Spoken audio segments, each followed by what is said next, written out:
8 minutos. Buenos días. Gracias a cada uno de nuestros oyentes por la permanencia en la sintonía con la Z101. Saludos a la alta gerencia que siempre pone a disposición del pueblo dominicano esta estación con los objetivos de informar, orientar y educar a este maravilloso pueblo dominicano. Hoy es lunes 12 de agosto, año 2024. Lunes urológicos. Doctor Pablo Mateo, buenos días. Muy buenos días. Primero que todo agradecer a Dios, como cada día lo hacemos. Gracias a don Bienvenido Rodríguez y a su familia que nos da la oportunidad de llegar a todos ustedes. Iniciamos nuestro lunes urológico de la receta médica Z101. También pueden vernos en canal 110 de Claro y 90 de Altiz.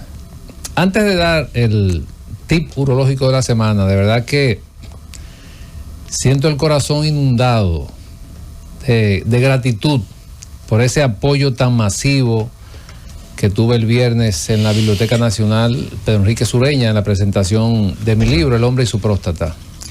Y quiero pues dar gracias desde lo más profundo de mi corazón a todo ese público que sacó su tiempo para darnos apoyo, esa demostración de afecto, de cariño, de solidaridad. Gracias del alma, de verdad que sí, que fue algo que me dejó muy impactado. Muchísimas gracias a todos. Iniciamos con nuestro tip urológico de la semana. ¿Cuántos cáncer se diagnostican al año en República Dominicana? Pues según Globocan, que es la agencia de la investigación del cáncer, en el 2022 se diagnosticaron en República Dominicana 10.735 casos nuevos de cáncer en términos generales. Y el que ocupó el primer lugar en diagnóstico fue el cáncer de próstata con 4.918 casos nuevos. Pero lo más importante de esto es que la mayoría de esos hombres que se le diagnosticó cáncer de próstata no tenían ningún tipo de molestia, o sea, no tenían síntomas, eran pacientes asintomáticos. O sea, que en este momento usted que está asintomático podría estar cursando con un cáncer de próstata. Ante la duda, visite a su urólogo. Inmediatamente pasamos a darle los buenos días y los saludos a nuestro hermano y colega que también pues nos ha dado un apoyo que agradecemos con mucho amor, mucho afecto a nuestro hermano y colega doctor Wellington Ledesma. Buenos días, maestro. Roberto, ¿cómo estás? Buenos días. Un saludo a todos los que nos escuchan allá en sus hogares. Y bueno, felicitarlo de manera pública, maestro, aunque lo hice personalmente en aquel evento apoteósico en términos de numérico de personas, pero la organización, la familiaridad, el afecto, el cariño, todo lo que se sintió esa noche, en la noche del lanzamiento de su libro El hombre y su próstata, fue genial. No pudo ser mejor. No, gracias. Y gracias, Roberto, que claro, ahí estuvimos. A la doctora Mildred, que estuvo por allá con nosotros también dando un apoyo. De verdad que estoy muy agradecido. Para que usted vea, profe, cómo se organizan o se alinean los planetas a veces. Ese mismo día, bueno, fue la medalla de oro. Y la cereza del pastel fue esa gran actividad. Sí, así es. Muchas razones para celebrar ese día. Muchas felicidades. Gracias. Y bueno, logramos a que las personas lean este material científico genialmente ideado para seguir diagnosticando de manera precoz problemáticas prostáticas como el cáncer. Sí, y orientando, y decirle que ya de miércoles a jueves va a estar ya en Cuesta Libros y también en Amazon. Ahí está, El hombre y su próstata. Así es, señor. Y bueno, pues entonces vamos a dar la bienvenida a nuestra invitada del día de hoy con un tema genial. Tenemos a la doctora Erika Pérez, nutrióloga. El tema, bueno, en la voz populi la gente dice que el mal comido no piensa. y tenemos entonces a la doctora que es nutrióloga con el tema nutrición y la esfera sexual, a ver si afecta también otras cosas, no solamente el pensamiento. Muy buenos días, doctora. Hola, muy buenos días a todos. De verdad, muy agradecida por esta segunda invitación. Me siento de verdad muy honrada de compartir ese espacio nuevamente con ustedes. Y me uno también a la celebración y felicitación al doctor Mateo por su nuevo libro, al cual recibí la invitación. Él me dijo cuando llegué, ¿y tu invitación? Tú no la recibiste. Pero verdaderamente que por compromisos familiares me fue muy difícil poder asistir, pero de verdad que lo aplaudo, doctor, y yo creo que esa manifestación fue parte de ese cariño que usted recibe. Gracias. Yo creo que el tema de la esfera sexual y la alimentación es muy amplio, ¿no? O sea que sería interesante que nosotros lo desmenucemos un poco, porque desde el punto de vista nutricional van a influir en la esfera sexual muchos factores. Dentro de ellos no podemos dejar de hablar de la obesidad. Sin duda alguna, el exceso de tejido graso tiene un impacto a nivel hormonal en todos los pacientes, mujeres y hombres. Esa afectación nosotros no la podemos nada más ver alineada hacia testosterona, estrógenos, progesterona, que son las principales hormonas sexuales que podrían influir, claro que sí, en hombres y mujeres. Sabemos que el hombre, cuando tiene un exceso de grasa corporal, así mismo como hay mucho tejido graso, así mismo disminuyen los niveles de testosterona. Pero también el hombre, y voy a hablar de diferentes, ¿no?, para tratar de desmenuzar el tema, cuando una persona también tiene mucho peso, es un paciente que se mueve menos, es un paciente que está mucho más cansado. Si ese paciente porque tiene un exceso de peso no duerme bien, también es un paciente que va a tener como consecuencia mucho más fatiga, y esa fatiga por supuesto se va a ver reflejada en su líbido, en su deseo sexual. Eso aplica también para las mujeres. El exceso de tejido graso asimismo afecta esta carga hormonal, y en etapas tempranas, en etapas de la mujer reproductiva, puede producir lo que se llama resistencia a la insulina, y ese efecto tiene como consecuencia el famoso ovario poliquístico que muchos conocen, y eso también se refleja en su sexualidad. O sea que no es solamente la afectación hormonal, sino cómo este exceso de peso repercute en las áreas de su desarrollo, en el sueño, en su movilidad, en su capacidad de ser útil en el trabajo, y ni hablar de la parte de autoestima.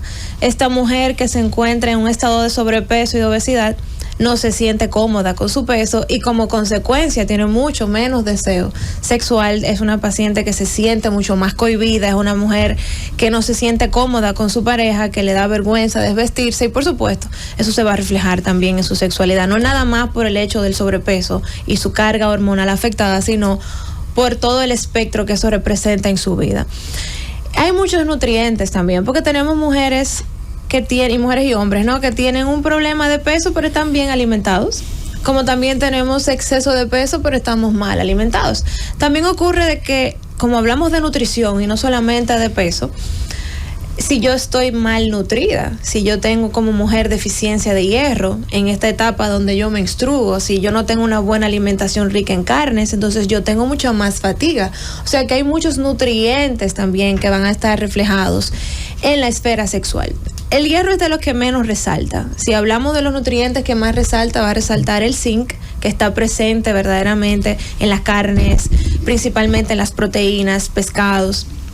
Que la necesite suplementar o no, pues no depende de que el paciente lo consuma o no. En mucho es de si el paciente lo absorbe. Nosotros, por ejemplo, vimos en la etapa del COVID, donde el paciente que sufría más del virus, de la enfermedad, tenía una menor captación de zinc, y por eso formaba parte del árbol de recomendaciones, además de la vitamina D. Aunque el paciente consumiera suficientes proteínas, tenía deficiencia de zinc, y eso es un tema de conversación a nivel digestivo.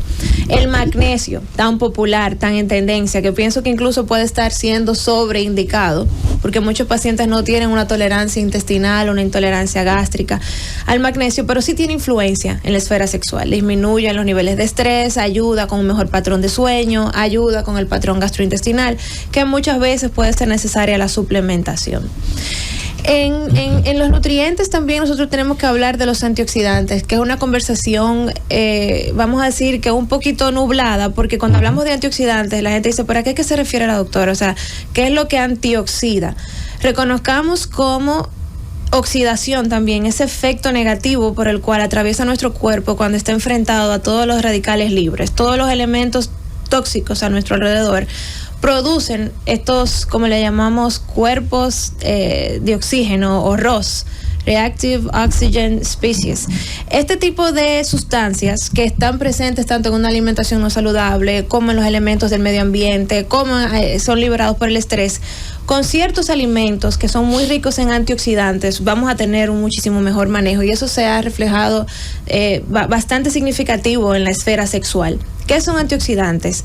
Bueno, ahí vamos a hablar de la fibra principalmente, que está presente en las frutas enteras, en los vegetales en su mejor versión, no en jugos, no en batidos, principalmente sus versiones enteras, en los cereales integrales. Tal vez no el pan integral que tenemos en nuestro país es la mejor fuente de fibra, pero sin duda alguna la idea de la fibra es lo que realmente es más representativo como antioxidante. Usted ha dicho, doctor, acerca de la mala nutrición, sí, ¿cierto? El rol de los genes en las personas, porque siempre uno escucha que hay personas que por lo más que tratan de nutrirse o tener una buena alimentación, es casi inevitable de que estén obesos o sobrepesos. Bueno, eso es una conversación muy interesante porque hasta ahora, hasta la evidencia científica que tenemos, la genética tiene una influencia muy baja. O sea, estamos hablando de un porcentaje menor del 5%, del 3%. Yo sí puedo tener una predisposición familiar a la obesidad por los hábitos que voy repitiendo generación tras generación. Y mi mamá, mi papá, mi tío, mi abuelo son obesos y tienen estos hábitos que yo, por supuesto, por difusión activa, ¿o no? O sea, esto es lo que me han enseñado, de esta manera es que me han criado, ¿no? Me desayuno con un conflecito, cuando llego me como estas porciones abundantes, relaciono la alimentación con placer. Fíjate que estoy heredando hábitos, no necesariamente la genética.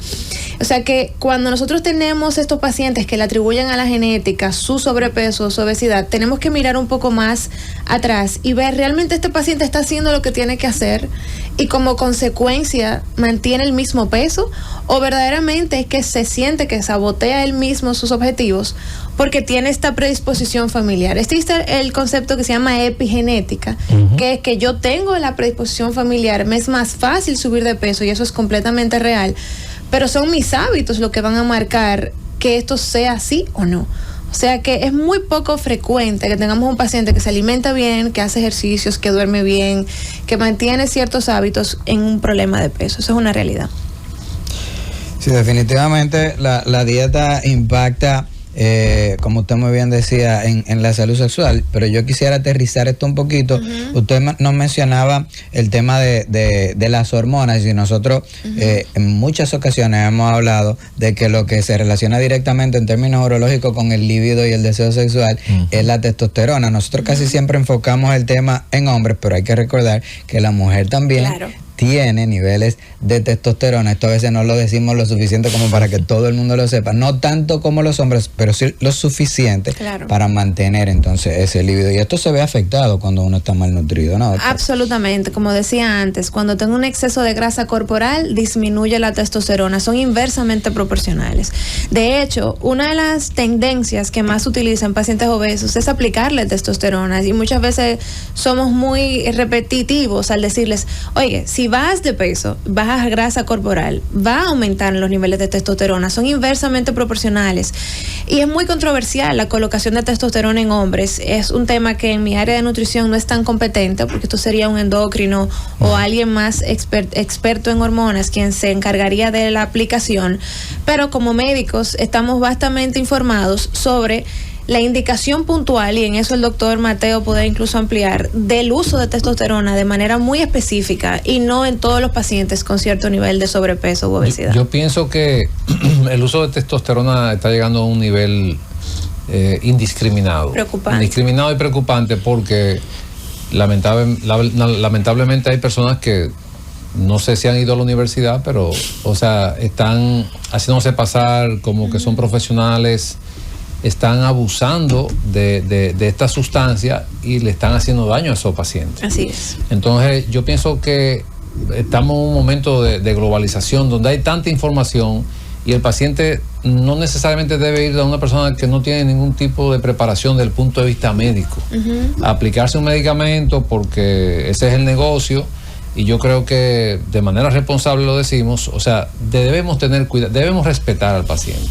O sea, cuando una persona tiene una condición de salud, lo que yo hago, si un paciente llega con un nivel, por ejemplo, de glicemia elevado, lo envío al endocrinólogo o al diabetólogo. Que es lo debido. Pero yo no puedo tratar a ese paciente. Un paciente que llegue con una arritmia lo tengo que enviar al cardiólogo. Claro. Entonces, ese intrusionismo que está ocurriendo en nuestra sociedad, lamentablemente, no en todos, pero en muchos gimnasios se está usando esto y le están dañando la vida a muchos jóvenes que no necesitan hormonas, le están aplicando hormonas y esos jóvenes están cayendo en problemas de disfunción eréctil, en problemas de infertilidad por el abuso de la hormona, sin ningún tipo de criterio. Entonces, yo pienso que eso debe hacerse con un criterio, como dice la doctora, de manera a veces multidisciplinaria. Así es. Y ver a veces otro especialista para ver si realmente ese paciente se va a beneficiar del uso de la testosterona. Yo tengo un micro comentario al respecto, profe, y es para puntualizar algo que usted está diciendo muy importante, porque hay personas que quizás son bien intencionados y en ellos utilizan un esquema que funcionó, y cuando son personal trainers o cualquier cosa, no estoy puntualizando que todos hagan eso, pero nos llegan múltiples pacientes a la consulta con problemas de hipogonadismo, testosterona bajita, porque abusaron de esta sustancia. Es lo primero que hace un endocrinólogo, que la doctora Erika inmediatamente dice, no, pero que lo vea un endocrinólogo y entre todos le caemos al paciente. Exacto. Es mandarle a indicar una cantidad de análisis que la mitad son muchísimos. Sí. Y cómo entonces cualquier persona, sin hacerte un solo análisis, comienza a darte un ciclo de algo tan delicado. Yo creo que se desestima o se subestima el efecto que tiene. Y también nosotros tenemos que hablar en el contexto de la disfunción eréctil, porque al final, pues, hombres y mujeres que escuchan el programa y dicen, bueno, pero pues yo estoy tratando de tener un buen peso, estoy en mis 50 y tantos años. Está la parte también cardiovascular de la disfunción, que es esta formación de placas en las arterias, esa aterosclerosis que le llamamos en la comunidad médica, que sí tiene mucha influencia también a nivel nutricional. O sea, si nosotros somos de la línea de la conversación de la evidencia que piensa y cree que el colesterol es un problema y que el colesterol está asociado a la aterosclerosis, entonces de esa manera también vamos a alinear la alimentación, porque hay dietas de tendencia que son muy pro control de peso, son muy pro pérdida de grasa, pero no son pro colesterol. Son de hecho todo lo contrario, porque ahora la conversación para muchos es que el colesterol está bien, que esté elevado, que el problema es el azúcar, el problema son... y subestimamos el rol que tienen estas lipoproteínas en el espectro de las arterias. Hay dietas, claro que sí, nosotros estamos ampliamente formados para poder lograr estas metas de colesterol LDL, que ahí sí la genética puede influir. Existe la hipercolesterolemia familiar y por eso tenemos pacientes que a los 20 años, a los 30 años le da un infarto. Y un paciente que tiene 20 o 30 años con una hiperlipidemia familiar, que ya tiene placas depositadas en carótidas, tiene que pensar que también tengo las arterias afectadas en toda mi esfera sexual. Y claro, este paciente joven o adulto joven, pues también va a manifestar problemas en su esfera sexual relacionados a la aterosclerosis, que de nuevo está relacionado con la alimentación y la actividad física. Bueno, vámonos a un corte, al regreso.